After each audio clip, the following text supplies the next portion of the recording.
सुभद्रा योजना को नहीं आसला एक गुरुत्वपूर्ण खबर। तो देखो सुभद्रा योजना रे नुआ आवेदन वर्तमान चली जार लास्ट डेट रही एप्रिल मास 30 तारिख। तो रुहतु एप्रिल मास 30 तारिख भितर आपन को आवेदन करने तो पड़ो किंतु गुरुत्वपूर्ण कथा रोचे बहुत सारा हिताधिकारी तरबर होगी आवेदन करदे निजर डॉक्यूमेंट भूल भाल अच्छी फिर भी आवेदन करदे जहाँफल परवर्ती समय से टंका मिलूनी से रिजेक्ट करा तेणु आपण मैंने यही भूल करूँ ना। जदि आपण माने सुभद्रा टंका पाइबा चाहूँगी ताले यही सब जिनस प्रथम ठीक करूँ तापर आवेदन करूँ।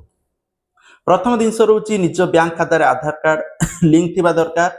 आधार कार्ड रे मोबाइल नंबर लिंक थिबा दरकार। आ जो मोबाइल नंबर लिंक करछंती ओटीपी आस्तवा दरकार वेरीफाई पारथवा दरकार। ठीक अछि आपनकर बैंक खाता एक्टिव थिबा दरकार। बैंक रे जो ना अछि सेम स्पेलिंग आपनकर आधार कार्ड रे थिबा दरकार। ठीक अछि एही सब जिनस यदि ठीक अछि आ डीबीटी एनाबल अछि ताहले आपण माने सुभद्रा योजना जाई आवेदन करि परिबे। सुभद्रा योजना आवेदन पई आपण अंगनवाड़ी केंद्र को जाई फॉर्म आनतु जोडा संपूर्ण मागणा फॉर्म आनि फिलअप करिवे निर्भुल भाबे फिलअप करिकि आपण माने चाहिए जनसेवा केंद्र रे आवेदन करि परिबे। ठीक अछि आवेदन कले आपण को अगस्त मास 28 तारिख राखी पूर्णिमा रे एका बेले के दुईटी किस्ती 10,000 टंका प्रदान करा जिवो।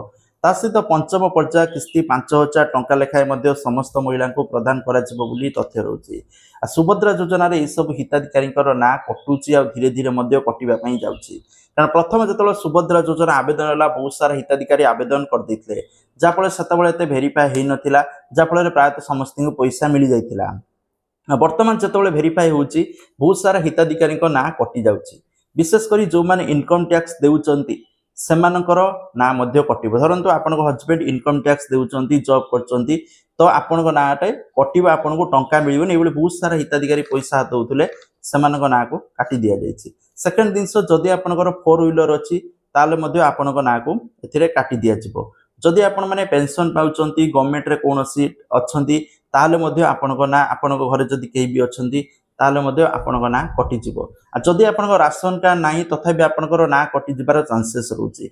आ जदि राशन कार्ड नाही आपण माने एक्चुअली गरीब ताले ब्लॉक रो मध्य ओडे लेखा नै कि अपलोड करिया पई पडुछि नहले आपनक ना मध्य कटि जाउछि। ठीक अछि तेनु एई सब दिनस आपनकर इनकम भी अधिका नथिबा दरकार। तो बहुत सारा हिताधिकारी जो मानकर 4 व्हीलर अछि सेमानको ना को मध्य कटि जो मान स्कॉलरशिप पाउचंती अधिका सेमानको ना को मध्य काटि दिया जाउछि।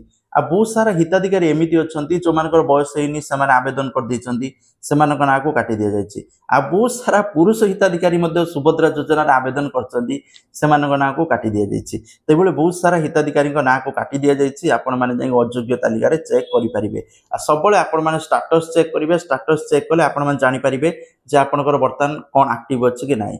आ जो मानकर अंडर प्रोसेस देखुछि गुरुत्वपूर्ण खबर जो मानकर पूर्व राशन कार्ड थिला देखंतु जो मानकर पूर्व राशन कार्ड नथिला सुभद्रा टंका पाउचंती ठीक अछि कोनो प्रॉब्लम नाही किंतु जदि राशन कार्ड पूर्व थिला टंका पाउले राशन कार्ड कटि जाइछि ताले मध्ये सुभद्रा टंका आपण मानकौ मिलिबो नाही।